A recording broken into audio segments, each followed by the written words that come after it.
Okay, last lesson. So the purpose of this lesson, we're not actually going to be going through and doing the math. You can if you would like to, and you can message me and ask me the question later. But to make this kind of a quick lesson, the point is to choose the right formula. In your homework, I am going to have you actually, it'll be a combination of choosing the right formula and then plugging in. But when you do your test, you'll see you'll have a bunch of problems and you're going to have to figure out, okay, what formula is it? Because there's a lot. I mean, we got 1, 2, 3, 4, 5, 6 formulas, but it can be really hard sometimes to figure out just based on the phrasing which formula to use. So this is on your formula sheet. This is the thinking you have to have in your head. Good mathematicians ask themselves questions. They say, what am I trying to figure out? What is my end goal? What do I want to know? And then what information do I have extra to help me figure out what I need to do? Yeah, you have to talk to yourself. So that's literally what you're gonna have to do with this. You're gonna have to kind of talk to yourself and figure out, okay, what am I being asked to do here? What information do I have? Therefore, which formula am I using?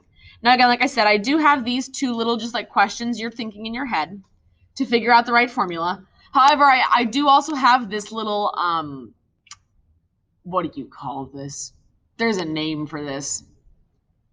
This thing here, I can't remember what this is called, that you can kind of follow down to figure out which formula to use.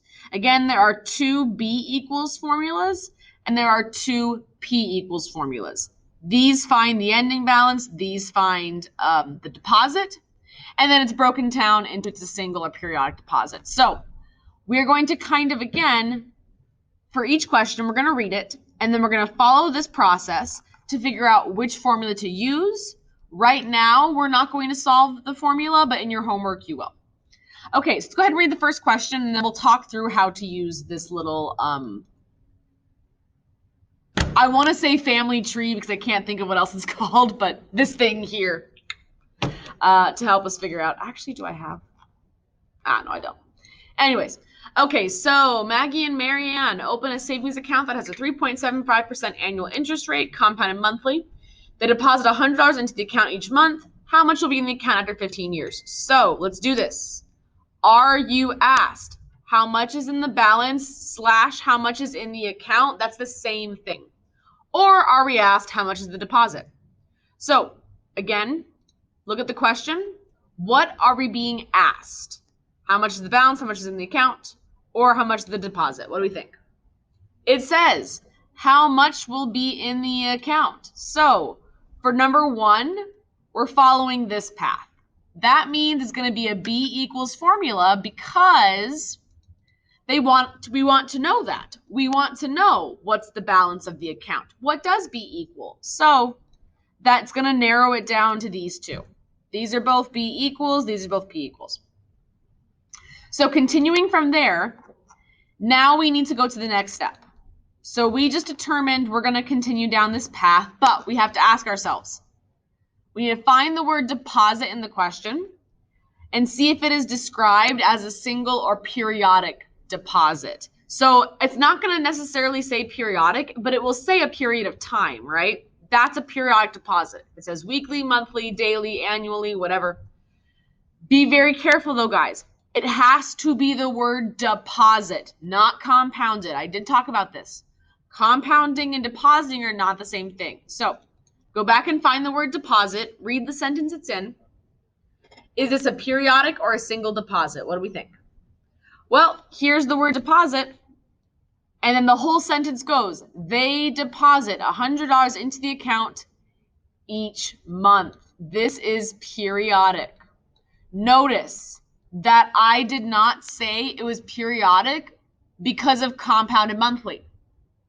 Doesn't matter about the compounding. It matters about the deposit. This does not mean it's guaranteed to be a periodic deposit. Compounded monthly does not guarantee it's periodic deposit. What does guarantee it's a periodic deposit is it says they deposit $100 each month. So we determine it's going to be a B equals periodic, here's our formula. And again, the reason why this is our formula is because of the name. We determined they wanted us to find the ending balance, and then we determined it was a periodic deposit. So we're going to copy this formula over. I'm actually going to write the name as well. Find ending balance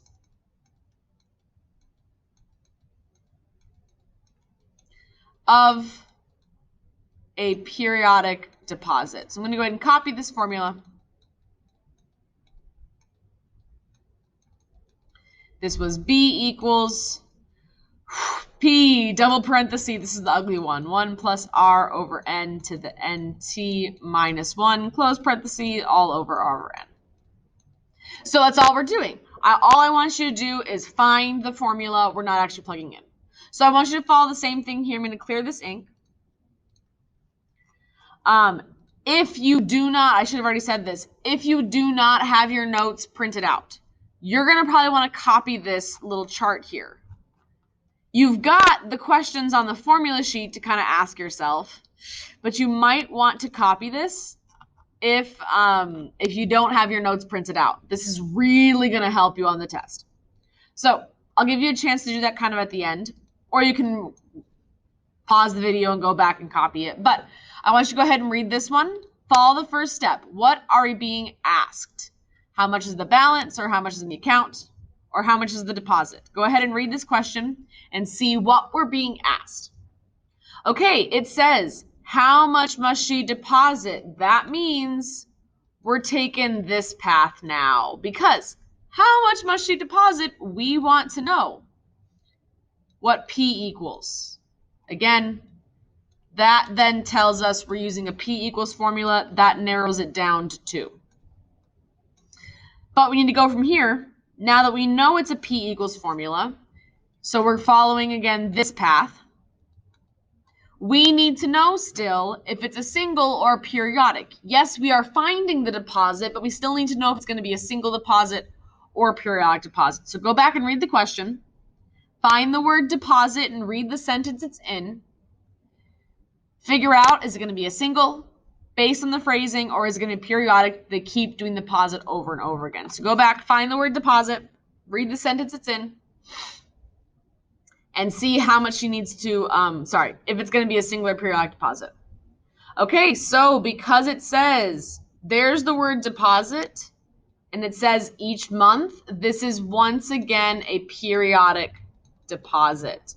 So, going back, this is our formula. Again, we determined how much is the deposit P equals.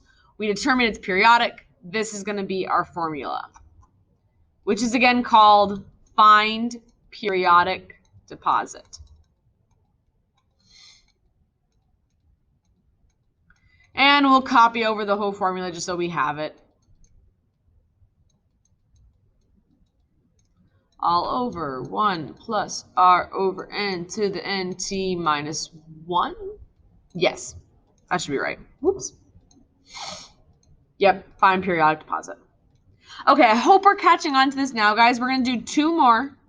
Again, this is your first step, B equals or P equals, and then singular periodic to narrow it down from there. Let's go ahead and try it again. Okay, so for this one, what are they asking us? Are they asking us how much is the balance, how much is in the account? Or are they asking us how much is the deposit? What do we think for that first one? Well, it says, how much must she deposit?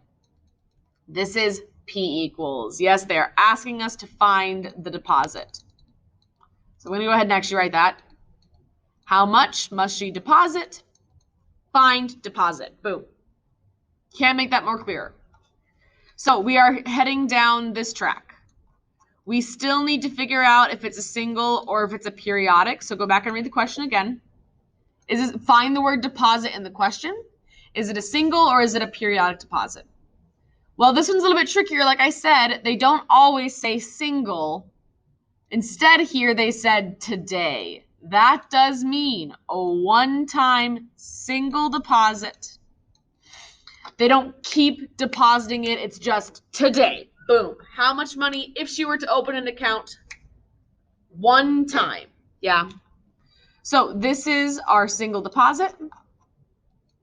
This is our formula, so we'll copy it over. We got P equals B all over 1 plus R over N to the NT. Okay, so last question, just going to try it one more time, trying to understand this process. Is it a B equals? Is it a P equals? Is it a singular periodic? Narrows it down from there. So same thing. I want you to try this whole thing. So go ahead and ask yourself that question. The two questions. What are they asking us to find? The balance of deposit. And then is it a single or is it a periodic deposit? Go ahead and see if you can read it. And figure out which formula we're going to use to do the whole thing. Okay, so your first step is figuring out, are they asking how much is the balance? Are they asking how much is the deposit? And this one says, how much will be in that account? This is a B equals formula. How much is in the account is a B equals formula because we want to know the balance. That's the definition of balance, how much is in the account. Then we need single or periodic. So I find the word deposit in the question right here. It says, Bob decides to deposit $5,000 in an account. That's it. This is a single deposit. Here's what I was warning you about. Yes, I know. It says compounded semi-annually. That has nothing to do with depositing. That's how the interest grows. We are specifically talking about the deposit. So, because it says Bob decides to deposit $5,000, this is a single account. Sorry, single deposit. Yes, even though it says compounded semi-annually, does not tell you that it's a periodic deposit. So, this is a B equals single deposit. This is our formula. So we'll copy this over. Find ending balance